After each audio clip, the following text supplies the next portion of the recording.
Hello, this is Steve-O. Hey, man, how are you? I'm doing great, man. How are you? I'm good. I like how you introduce yourself as Steve-O, not just Steve. I would never do that if it wasn't for something that I had to be Steve-O for. No, really? Right. So you're in character now, are you? You could say that, sure. Yeah, fair enough. Where are you right now? I'm at home with my two dogs in Glendale, California. Oh, I like Glendale. It's a very beautiful little area. I used to live in Burbank. It's not too far. Right on. Cool, man. I hear you have Canadian roots. I do. I was born in England. My mom was born in Canada. My dad was born in America. So I'm triple national. Crazy. And you lived here for a little while? I did. I lived in Toronto from in '87 and '88. Crazy, man. Well, Yeah. let's get into this. Let's talk about the film. Sure. Yeah. Actually, one other thing. My mom went to high school with Tom Green's mom. No way. Yeah, in I think Barrie, Ontario. That's nuts. Have you and Tom ever crossed paths? You must have at this point. Yeah, we're good buddies. Crazy. Yeah, he's doing really well these days too. What's he up to? He's still doing that talk show out of his house? Not the talk show at his house. He's doing a headlining comedy tour. He gets on stage and does an hour of stand-up comedy, and he's absolutely hysterical. Oh, I'm sure, man. And you kind of did like a stand-up kind of thing too, didn't you, for a little while?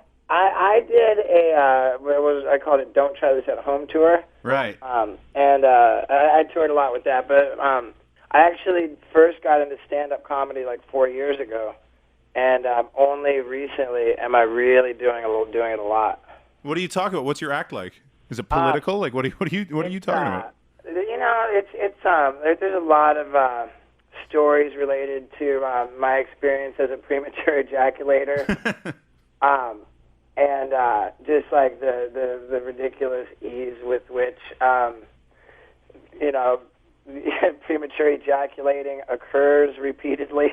Like, it's really kind of just about how life changes once you get a little bit of notoriety and stuff. And it's just so funny.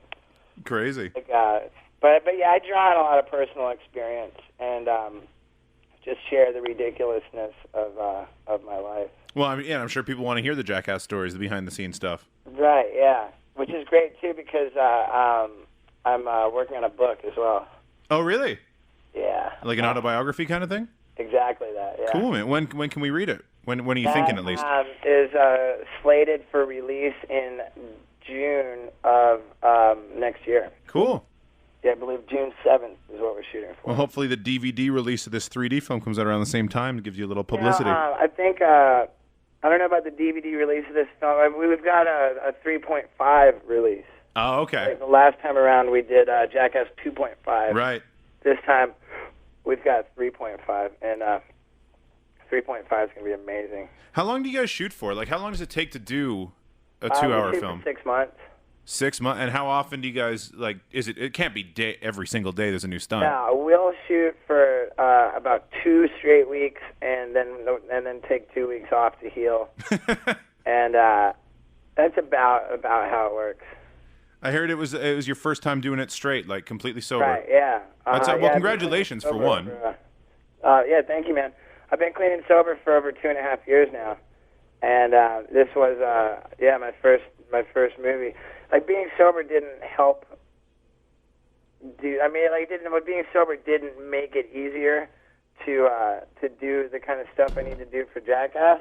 Right. But the importance for me of proving that sobriety hasn't turned me into a boring, lame pussy. It was really a major thing.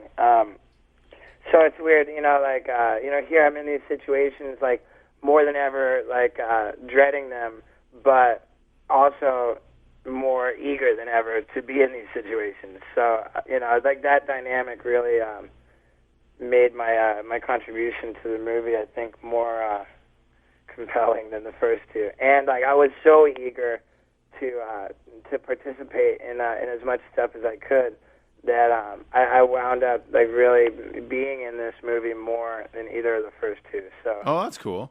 Yeah, it's been really great for me, and, like, what a blessing to be able to work with all of these guys and be like an improved version of myself, where, like, I'm showing up on time and all rested and easy to get along with and eager to work, and given like what these guys have put up with out of me over the years, it was a real blessing for me to be able to do this.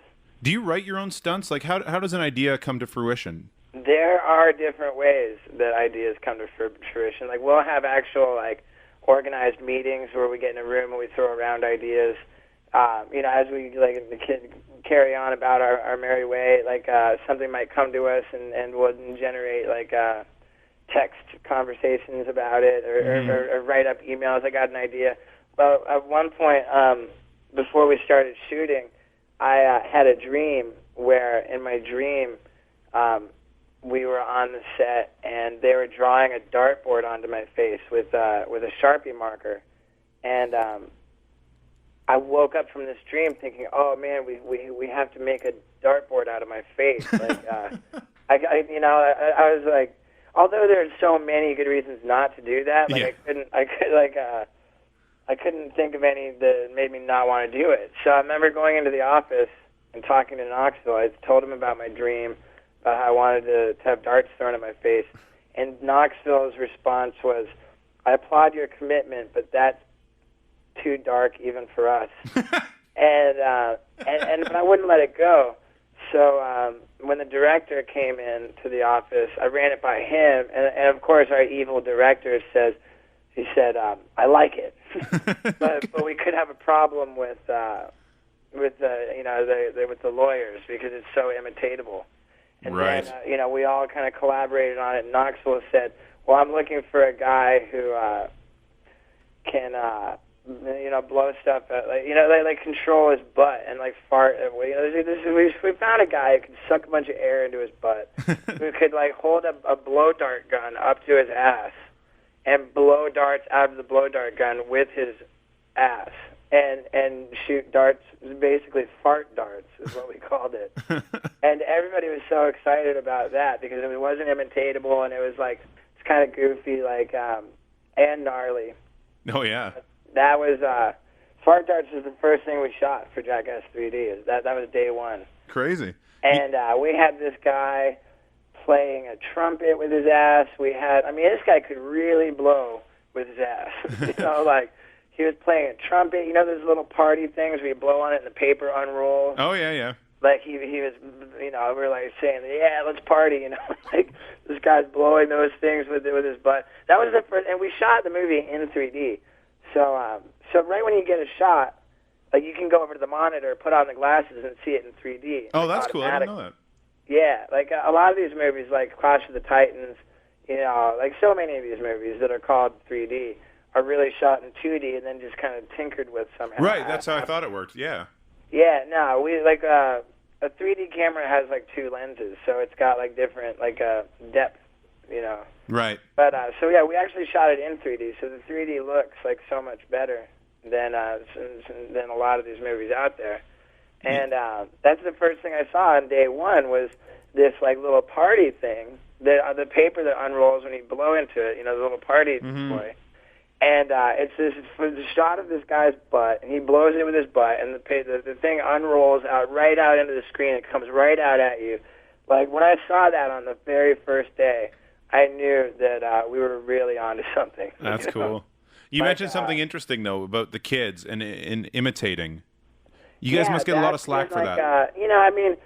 Back when we were making a television series, when Jackass was just a show on television, we ran into a lot of problems with, because kids can watch it, and kids were starting to get hurt, and there was never anything that was really pinned to us, but there was just a sense of liability for the lawyers and stuff, and they started coming down on us and trying to tell us what we could and couldn't do, and introducing all of these new rules that were really kind of like watering down our show, and Knoxville abruptly quit because they were coming down on us, and he said, I'm not going to do a watered-down version of Jackass to appease the lawyers.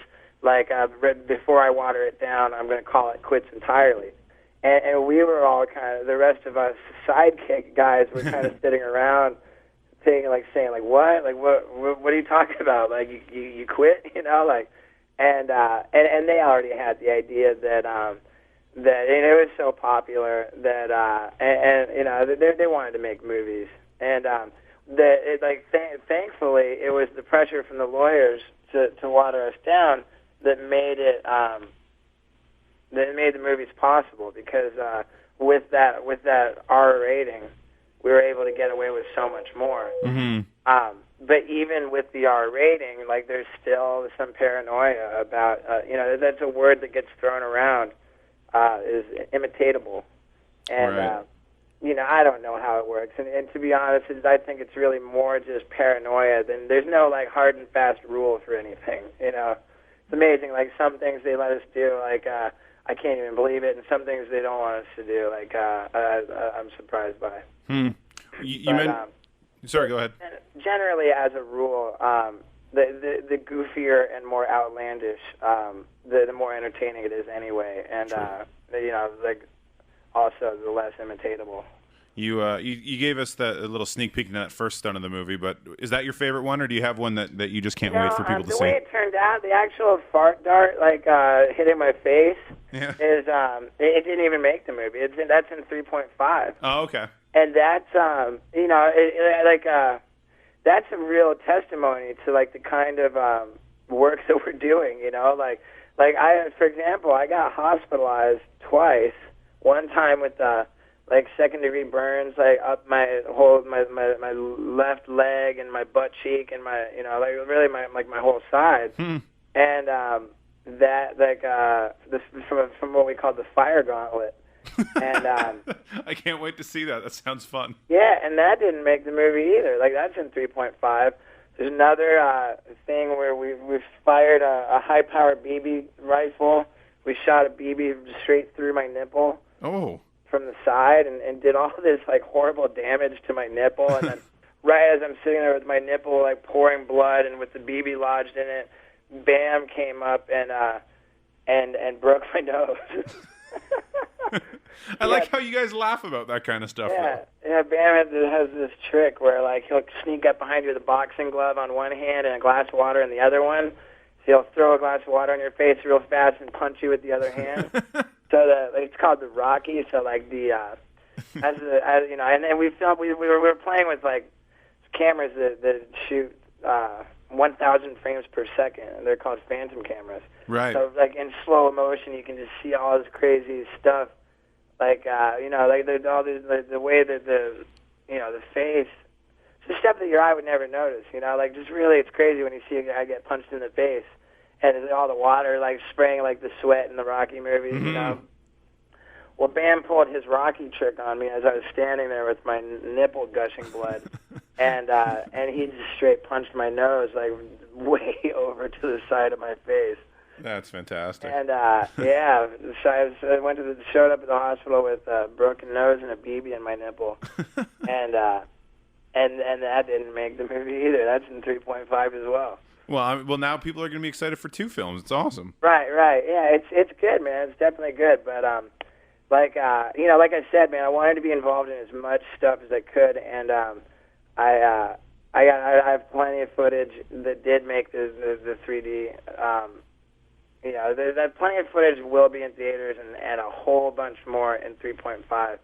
And it's all like, that's the kind of, we spent 6 months shooting, so we really overshoot, and then we can really get 2 movies out of it. Like the cream of the crop goes into theaters, and everything else is for 3.5. That's awesome. We do this thing on the show called 5 Questions, just 5 quick questions, 1-word answers. Lennon or McCartney? McCartney. Bam or Pontius? Pontius. Stunt you were most scared of? Jumping out of an airplane with no parachute into the ocean. Oh, shit, that's crazy. Stunt you're most proud of? Probably the same one. Fair enough. And 1 word, Steve-O. I guess I'll stick with With I like that. That's good. Cool, man. Well, thanks so much for calling in. I appreciate it. Yeah, for sure. I understood this is for the radio, right? It is for the radio up in Canada. Oh, brilliant. So, I felt like I had something that we covered that I'm from Canada. I do want to say this because I feel really passionate about this, and so does my dad, who I have so much respect for. I have no possession that I treasure and value more than my Canadian passport. I really want to be on the record as saying this. I think that the future for America is so bleak, grim, dismal. Like, I feel like I'm really, like, this is a great opportunity for me. I would only really want to say this to Canadian people because I feel like I'm gloating to talk to Americans about it, you know? Like, America is just screwed, you know? Like, what we've done with, like our debt, the national debt is so out of control, and rather than improving it or doing anything to fix it, it's exponentially getting worse. With the militarily, the disastrous situation we're in. I mean, people don't even understand how bad this Iraq situation is. And it's just like, I just feel like the America's days are so numbered that I've been on the internet literally looking for houses in Vancouver, and it pisses me off that they're so expensive. Well, you're choosing a really expensive city too. Right. I've thought, but yeah, like I just like I just want to put it out there that I really think Canada is a wonderful place, and I expect to live there. Like very soon after I can no longer really get away with being an asshole for a living. Maybe even sooner, you know. I wouldn't be surprised if I carry on trying to get away with being an asshole for a living while living in Canada. Yeah, fair enough. We could use a few up here. Yeah, for sure. But anyway, it's a real pleasure to do this interview, and thanks so much, man. Yeah, thank you, Steve. Take it easy. You're doing stand-up. Is it stand-up like joke-telling, or is it storytelling, or what is your act? I'm telling stories. Yeah, mostly stories, you know, and there's a lot of jokes worked into the stories that it's what it is, and everything every story I tell actually happened, which is what's crazy about it. Yes, I'm sure your life has been quite insane the past few years. Yeah. So I've definitely got that going for me, man. Like I find myself really like I can't even believe it myself that all these stories coming out of my mouth are true. And are there ever times that you're telling a story and you're just telling the story, but you've actually forgotten what has happened because you were so, high at the time or whatever? Yeah, I mean, I'm not too clear on some stuff, you know. Like in the beginning, I'll talk about like how ridiculous, how ridiculous the need was for me to change my lifestyle, you know. And like I talk about how. When Johnny Knoxville came over with the guys and pulled that intervention on me, like it wasn't my first like highly organized intervention, you know, like. But the thing about the 3 interventions I had before that was that I hallucinated them all, you know, and like it's totally true. Wow. I was, like there's just like a lot of really ridiculous stuff, man. And so I do a set of comedy, and then I do a set of like tricks and stunts. Oh, cool. Yeah, I was going to ask if you were still able to do that kind of stuff live. Yeah, I'm pretty sure that I'll be setting myself on fire and teaching everybody how to drink for free for the rest of their life with the best bar trick in the world. Oh, yeah. And yeah, oh man, it's a big deal. That's like my favorite part of the show. That might be it. I think that's everybody's favorite part. How could it not be? If we Canadians like our drink up here. Right. I know. Yeah, like for during the tricks and stunt set, like there's clever and impressive, there's scary and dangerous, there's silly and painful, and there's just over the top ridiculous. Can't say that, but I'll beep it out. It's fine. Yeah, man, it's a lot of fun, man, and I've really I've been at it nonstop since November. So oh wow. Yeah, it's impossible to do this. So much and not like kind of figure out what works and what doesn't work, you know? Yeah, I talk to a lot of bands, right? And they always say by show number 3, that's when they feel they've hit their stride. So you must be well into it now and like basically have a perfect set down. Yeah, I typically I do 5 or 6 shows per weekend. Wow. And I'm in a different city every week. Yeah, literally since November, man. Like, I could list off my cities I've been to, but it's a long ass list. Yeah, fair enough. And it continues all the way to September too, from what I was reading on your Right, website. Like you're gone all year. Right. Yeah. So it's pretty cool, man. Like in the beginning, when I first started doing it, I was like I'd come out first, and I'd do like a little bit of comedy, and then I'd introduce like a comic, and then I would like come out again and do a little bit more comedy, and introduce another guy. I would have like up to like 4 guys in the beginning, and it was more like I was like hosting the night, you know.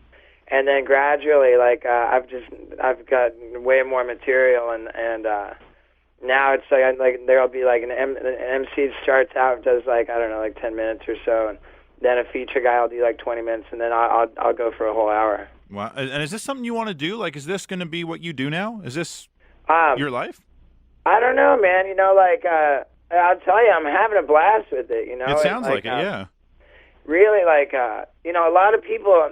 The consensus that I get is that nobody really knows what to expect when they show up at the show, and then they're like, "Holy crap, dude! Like that comedy was actually really good," you know.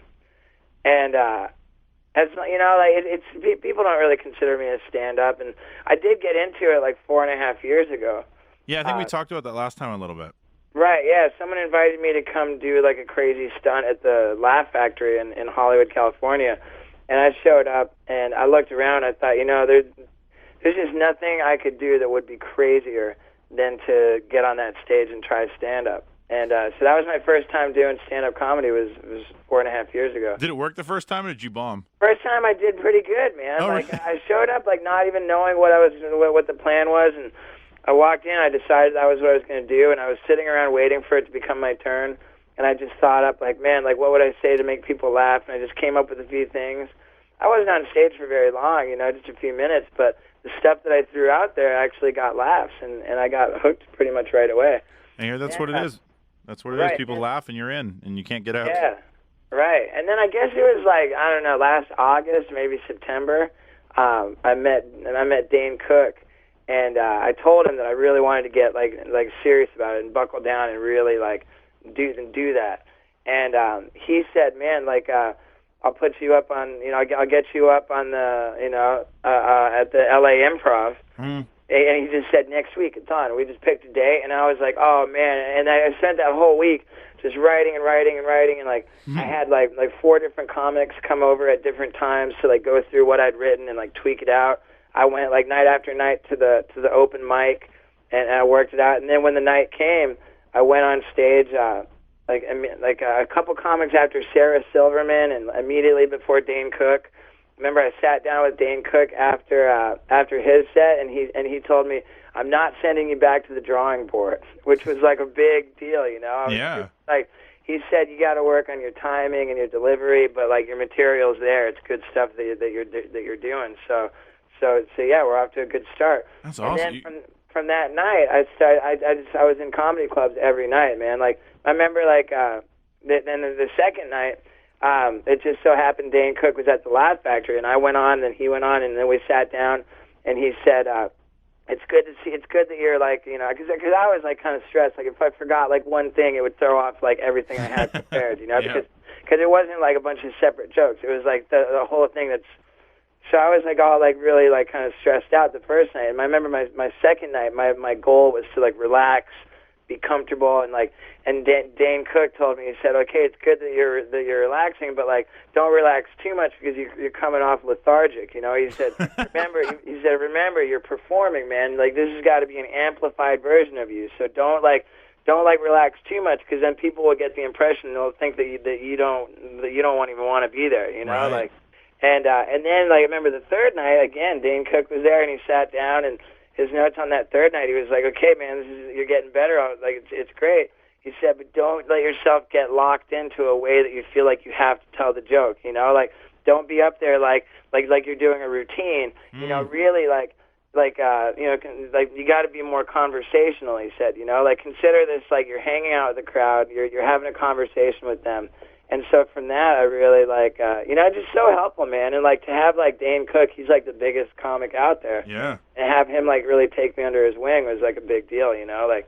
So yeah, I take it real seriously, man. And like I have like, I've been doing enough of these shows. I'm figuring out what works, and I know that like it just feels great to get to do the comedy set and have like people really like laughing and have them with me.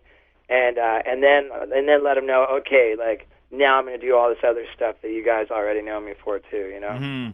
Like once the show's finished, let's say if there's a second show after that, I won't start the second show until I've taken a picture with literally every person in the crowd that wants it. It gets pretty hectic, but like it's important for me to do that because because I know people are going to like put the pictures on Facebook. They're gonna say they had a good time. Like it certainly helps me to do the pictures with everybody, and like also I don't know. I just feel like I'm really kind of I'm just trying to establish myself in this, and like it's great while we got like riding on the heels of this huge Jackass 3D movie, but I feel like I got my work cut out for me. Because to answer your question, is this what my life is now? Like I don't know, man. I've got some work to do to be able to keep this going. I feel like, and that's what I'm at right now. I'm working my ass off at it. Yeah, and it sounds like you want to. Like it sounds like I think you would enjoy the next 20 years or so doing this. Sure, man. Sure. That's cool. You mentioned Jackass there. Last time we talked, you told me a lot. Most of the stories you told me were from 3.5, which is coming out soon. Right. Do you know how it's being released? Because I'm a little confused about this release. It's online, but it's kind of like in parts. There's an online release that precedes the DVD release or something. Like I'm not clear on it. And I remember like just doing press surrounding this release of the Jackass 3 DVD. Like I'll be like with someone from the Paramount studio, and they'll be patching me through to each different interview. Like, right. And when it comes up, so they're on the line, and when it comes up, I'll say like, "When's 3.5 coming out?" And they're like, "Oh, well, we can't say." Like I don't even know if they're willing to say like how it actually works. So that's interesting. You think they'd want to promote it, right? But well, whatever. Right? Yeah. It's all good. It's coming out eventually. Of other projects, man, I've got a book coming out. I thought you had the book out already. Yeah, no, it's not out. Like there's a Jackass, like it's mostly like a photo book. Oh, okay. But I've got my own memoir, man. Like I got the autobiography coming out. I've been working on it for close to 2 years. Oh, maybe that's it. I think we talked about that last time. That's right. Okay. Yeah, it is my baby, man. Like it really is. It's absolutely my baby, man. It's called Professional Idiot, a memoir. That's a great title. It's like even at the risk of sounding like a douchebag for saying it myself, I'm just so just impressed with the job that we did on it, man. And it's such a good balance of like ridiculous and funny and sad and tragic and heartwarming, and it's just like and just like really like fascinating, man. I grew up in 5 different countries. Like I was a real like privileged corporate brat, like I've lived like every gamut of of lifestyles in my life, like just being like a spoiled rich kid and literally like a street bum too, It's really like it's been a lot of work, man. I'm real happy with the way it's come out. When's it going to be out? It's June 7th. I know in the States it's June 7th. And I would imagine I'd imagine that it's the same, but in the States it's published by Hyperion. In Canada, I want to say it's HarperCollins Canada. Oh yeah, okay. So, cool. Well, we'll get you on the phone again when the book comes out, and you can plug that too. That'll be fantastic, man. That'll be great. Yeah, well, anytime. You're welcome on the show anytime you want. Cool, man. Cool. So, are you gonna make it to the? Already these Edmonton shows are pretty close to sold out, man. They're talking about adding one. Oh, really? But, nice. Good. I know that I'm already completely sold out on the first show on Friday and the first show on Saturday. So there's only tickets available for Thursday night and the late shows on Friday and Saturday. And from what I gather, they're going pretty quick too. Well, yeah, it's in the mall. Have you been to the club yet? Have you been there? I haven't. No. You're gonna love it. It's possible. I can't say for sure, but if it's possible that we'll add a late show on Saturday night. Okay. Good to know. Well, now people know. We should have have everybody have it, everybody that's listening, tell them like, man, you guys need to make a late show on Saturday, and because I don't care how rowdy the crowd gets, man, I really don't. I didn't think you would. No. Yeah. Amazing. Well, we'll see you this weekend, man. I'm very excited. Yeah, for sure, man.